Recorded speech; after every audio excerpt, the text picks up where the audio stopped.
ఎవరండి శేఖర్? ఉన్నాడులేండి ఒక రాష్ట్రుడు. అమ్మాయిని పెళ్లి చేసుకుంటాను నమ్మించి మోసం చేశాడు. ఆ బెంగతో మనసు ఎక్కింది. ఆ కారణంగా శోభ మానసికంగా దెబ్బతిన్నది. ఆ షాక్ నుండి తేరుకోవాలంటే అతను ఒకసారి పిలిపించడం చాలా అవసరం. వాడినా చస్తే వీల్లేదు. ఈ పరిసరాల్లో వాడు కనిపించాలంటే కాల్చి పారేస్తాను. తొందరపడకండి ఆనందరావు గారు. మన కోపతాపాల మాట ఎలా ఉన్నా అమ్మాయి ఆరోగ్యం బాగుపడడం చాలా ముఖ్యం. నా మాట విని అతను ఒకసారి పిలిపించండి. శేఖర్ గారు, శేఖర్ గారు. ఏమిటి సరోజ? మీరు వెంటనే రావాలి. ఎక్కడికి? శోభ పరిస్థితి చాలా ప్రమాదకరంగా ఉంది. జ్వరం చాలా తీవ్రంగా ఉంది. మన స్పృహలో కూడా లేదు. మిమ్మల్ని ఎప్పుడు తలుచుకుంటూ ఏవేవో పిచ్చి పిచ్చిగా మాట్లాడుతుంది. నా మూలంగా ఆమెకు తీరని అన్యాయం జరిగింది. మిమ్మల్ని ఒకసారి కళ్ళారా చూస్తే మన లోకంలోకి వస్తుంది, మనశ్శాంతి కలుగుతుంది. వెడదాం రండి. నేనే ముఖం పెట్టుకుని రాగలను సరోజ? ఒకవేళ వచ్చిన ఆనందరావు గారు సంతోషిస్తారు. శోభ కోలుకోవాలంటే మిమ్మల్ని రప్పించాలని డాక్టర్లే చెబుతున్నారు. ఆమె బ్రతకాలంటే మీరు రాక తప్పదు. రండి. పోనీ ఒకసారి వెళ్ళరా బాబు. సరే.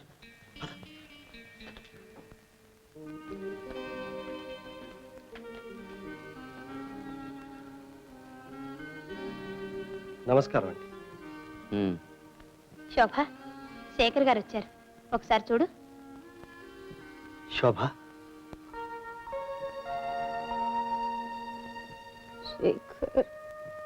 అవును, నేనే శోభ. నన్నెందుకు మోసం చేశావు? నేనేం నేరం చేశాను? శోభ, నువ్వు శేఖర్ గారిని అన్యాయంగా అనుమానించావు. అసలు ఆ పెళ్లి జరగనే లేదు. పెళ్లి జరగలేదా? ఏమిటి శేఖర్, ఎందుకని? ఈ ఉత్తరం చదవండి, మీకే తెలుసు. శోభ, నీకు అన్యాయం చేయాలని నేను అన్నడు అనుకోలేదు.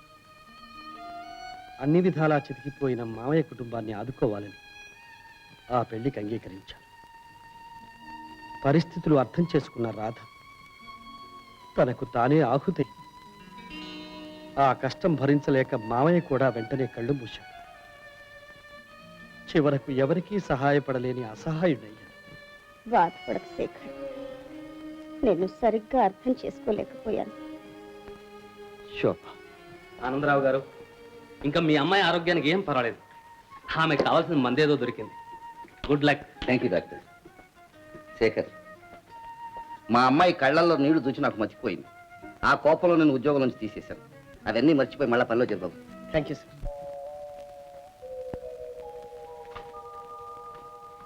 సీత, రంగన్నకు చదువు లేకపోయినా సంస్కారం ఉందమ్మా. ఇదే మరో డ్రైవర్ అయితే నిన్ను హాస్పిటల్లో పడేసి తన దారిని అనుకునేవాడు. 2 మాసాలుగా తన పని మానుకొని హాస్పిటల్ నంటి పెట్టుకుని నిన్ను కంటికి రెప్పలా కాపాడుకున్నాడు. రంగన్న, ఇక 2 రోజుల్లో ఇంటికి తీసుకెళ్ళచ్చు.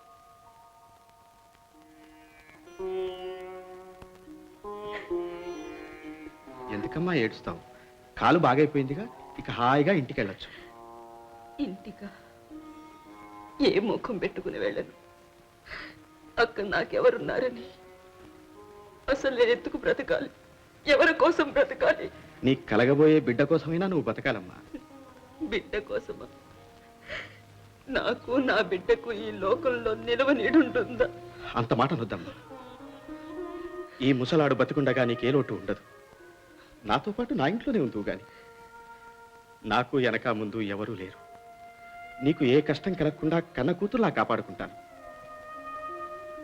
పెద్దవాణ్ణి, నా మాట కాదనకమ్మా. సరే.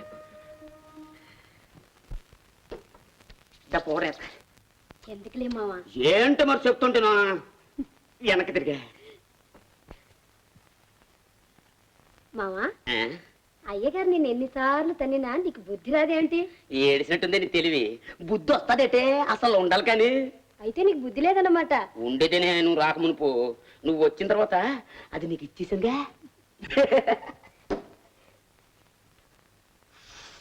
అబ్బా, ఏం వాసన మత్తెక్కించేస్తుంది. మా శోభమ్మ గారు ఎప్పుడు ఈ సెంటే రాసుకుంటారు. ఆవిడ ఒక్కతేనైతే రాసుకునేదే. నీకు వాసన పట్టు మావా. ఏటేసే పెట్టు, పట్టమంటుండేనా.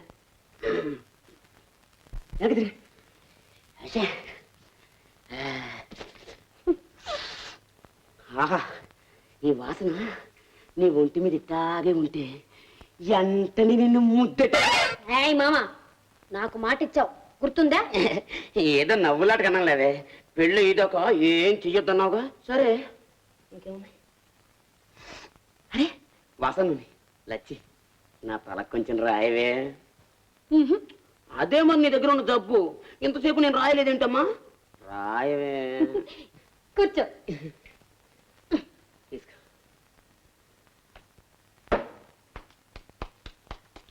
ఆహా భలే హాయిగా ఉంది. ఇంకొంచెం పోసి మర్దం చెయ్యి.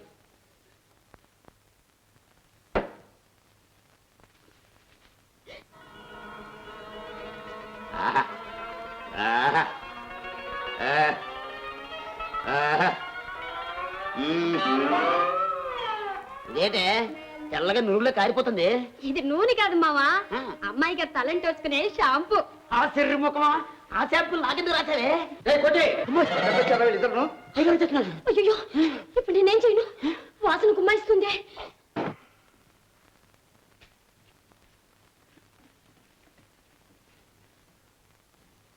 ఏమిటే ఎదురు కొట్లాగా చూపులు నువ్వును?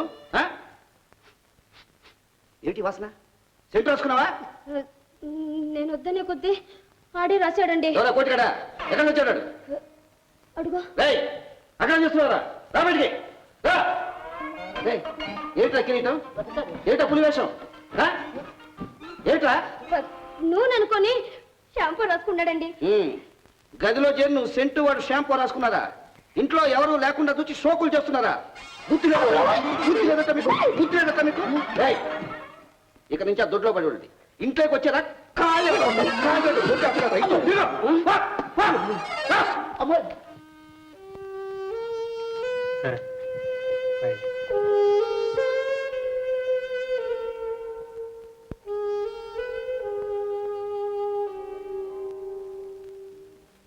మీరు కష్టాల్లో ఉంటే నేను చూస్తూ ఊరుకుంటాను.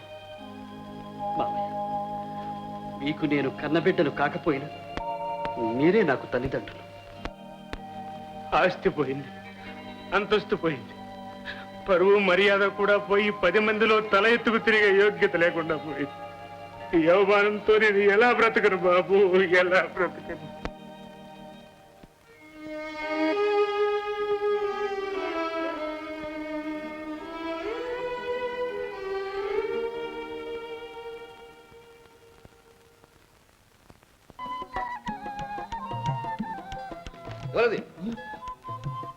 ఓరి మీరట్లా లేవండి లేవండి.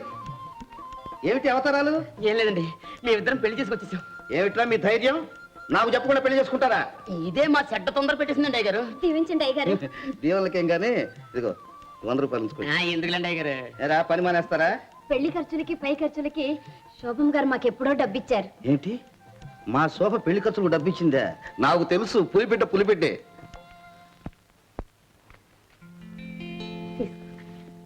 లచ్చి, శోభమ్మ గారి మనస్సు ఎన్న పుసలాంటిదే.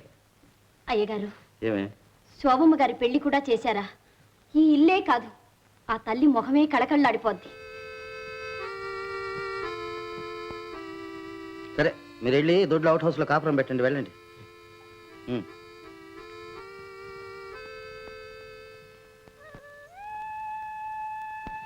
పోయిన వాళ్ళని గురించి ఉన్నవాళ్ళు జీవితం అంతా బాధపడుతూ కూర్చోవడం మంచిదంటావా?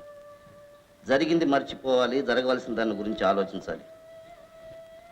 ఫ్యాక్టరీ పనులు చూడడం మానేసావు, తిండి తిప్పలు మానేసి మనిషివే మారిపోయావు. అన్నీ తెలిసిన వాడివి, ఏమిటా ఏదంతా? చూడు శేఖర్, ఏ వయసులో జరగవలసిన ముచ్చట్లు ఆ వయసులో జరగాలి. నా మాట విని వెంటనే పెళ్లి చేసుకో.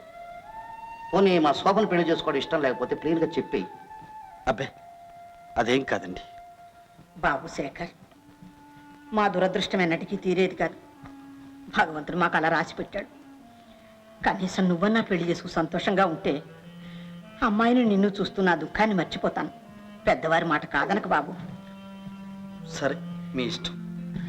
అయితే ఆలస్యం ఎందుకు, తక్షణ ముహూర్తం పెట్టిస్తాను.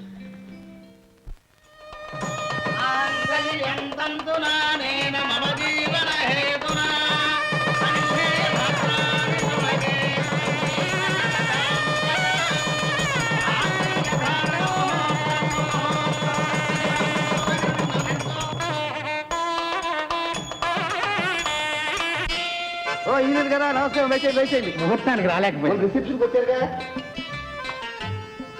శేఖర్ మీరు చీఫ్ ఇంజనీర్ గారు మా అల్లుడు శేఖర్. నమస్కారం అండి. కంగ్రాచులేషన్స్. Thank you. మా అమ్మాయి శోభ తెలుసుగా. నమస్కారం. ఆనందరావు గారు, మన డ్యామ్ దగ్గర చాలా బాగుంటుంది. హనీమూన్కి అక్కడ ఇద్దరిని పంపించేయండి. చూద్దాం రండి కూర్చోండి.